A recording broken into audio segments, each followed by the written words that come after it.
Alright, so I am going to address the title of this video, but first I kind of want to address the elephant in the room here, and that is that, you know, I usually don't do videos like this, so therefore I do not expect this video to perform well or anything, but it's just that I have had this on my mind for some time, and I kind of wanted to try to elaborate on it in a video and kind of just see what happens, you know. And if this video gets over 1,000 views, then I would consider that really successful to me. And if it doesn't, then I think that is also great information for me on how to move forward with this channel. But anyway, the title of this video, you know, why is pretty much every video I put out related to John Frusciante, because I guess that can kind of come off as a bit weird or whatever, so I wanted to elaborate on it. And I want to start off by just making it clear that, you know, I do not obsess over a person, even though it might seem like it, but I think that would be weird to do. But what I do obsess about is the art that Frusciante is putting out, so I kind of wanted to make that clear.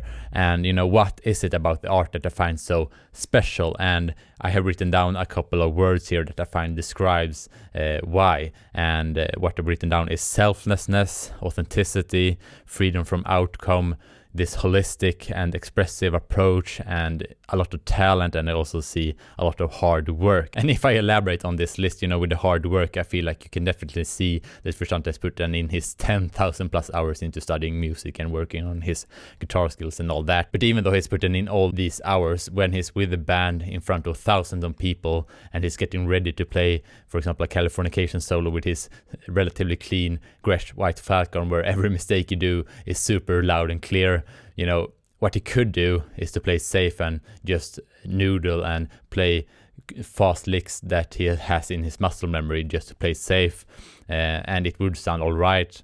But what he does instead is usually just to play one note and just that ring out and kind of see what happens and how that makes him feel and how that interacts with the bass and the drums, and then kind of take it from there to really find that authentic self-expression. And to me, I find a lot of selflessness in that, which I think is really, really inspiring. And also with the holistic and expressive approach, you know, what I think about then is that, you know, he focuses on all these different aspects at the same time. So for example, he doesn't just focus on the melody that he plays on the fretboard, but also the tone that he has and how these two interact to create a synergy effect. But not only those two, but also how those interact with the bass and the drums and the vocals and everything. And because of that, I feel like he always finds what the song really, really needs. So sometimes he's just completely silent, and sometimes he just plays super simple things, and sometimes he has this super distorted and noisy guitar and he just screams at the same time, and you know, and he does everything in between as well. And I find that he always,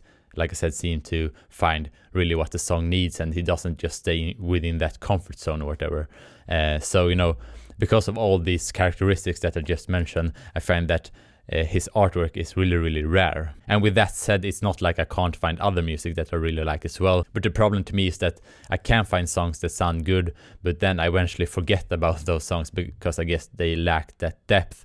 But also I can find songs that has a lot of depth and albums that has a lot of depth. But what I find unique about Frusciante's work is that I found that he has that depth and authenticity throughout pretty much his whole career. And that is something that I haven't really found before. And I find that that consistent authenticity and depth is what makes me return to his work over all these years. And, you know, I have had this period where I feel like too attached to his music and too attached to guitar playing and all that. And I even had this attitude once that maybe I'm just too attached and maybe guitar is actually dying and I should just adapt to what's more popular or whatever. And I tried that out and I found music that I liked, but then eventually I just forgot about it, and then I started to, you know, crave, you know, this Frusciante style of music again. So yeah, I just find that I naturally come back to that style of music. And, you know, when it comes to the depth, you know, I find that, you know, his music is more than just sounds that I think sound good, but, you know, to me it communicates a feeling or different feelings that permeates your whole life and kind of is there in the background all the time.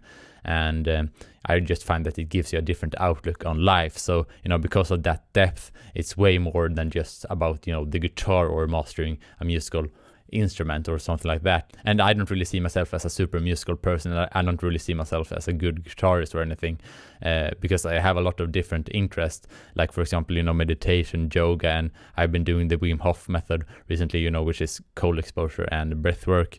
And also I've done a lot of contemplation and physical exercise like gym and cardio and all that. And I kind of find that Frusciante's artwork fits into that list that I just stated there. I kind of find that there is a common denominator between all the items in that list and his artwork. And to be honest, I kind of find Frusciante's approach to guitar playing to be like a yoga technique or a meditation technique or something like that.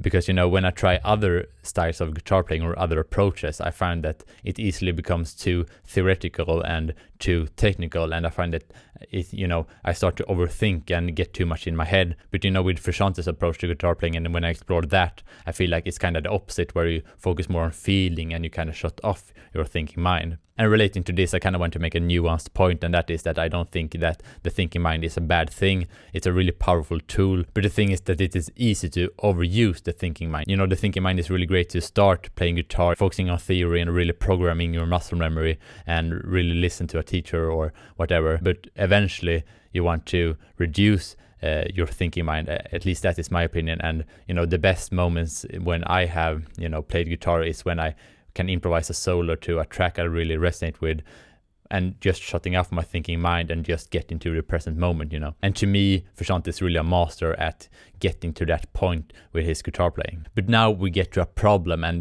that is that if you really like a certain style of music, no matter how much you resonate with it, if you keep listening to it over and over, eventually it will just become depressing, So what do you do then? Well, I guess you have two choices. Either you give it up, or you keep doing the same thing, but you do it differently over the years. So, if I just go through my approach to that, it started with me just listening to the music and listening to live performances on YouTube, and I did that for a couple of years.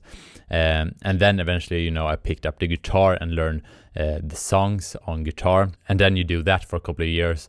And then you get into this next phase where you start to write your own creations based on what you learned from learning the songs and studying that style of playing. And then you get into this next phase where you start sharing your own work to others, like I did through YouTube, for example. And then, in the next phase, I start to play with other musicians, both online, but also, in bands in real life. And, I just continue to go through these phases and find different approaches. And then eventually, I find myself in this position where I am at now, where I don't really know what I'm doing, but it's kind of cool experience, to be honest. But anyway, going through all these phases, which is like over a decade, unfortunately has been a quite lonely experience, because not a lot of people resonate with the same style of music. And that is why it has been so fulfilling recently to have this channel where I really can connect my passion for this art form with the people that watch this channel. And even if this channel dies tomorrow, I still think this all has been a really cool and fulfilling experience. And moving forward, what I will do is simply just have fun trying out different ideas and kind of see what response I get, and then based on that response I will adjust what I'm working on. And I just find that interaction to be really, really fun and infinitely interesting. So for now I just work on something every day, not finishing a new video every day, but at least making some progress every day, and then just share the result and take it from there and have fun with it. So hopefully you feel like that give somewhat of an explanation on why I am now in this position where I just upload a bunch of videos with Frusciante in the title. But yeah, thank you very much for watching, and I'll see you in the next one.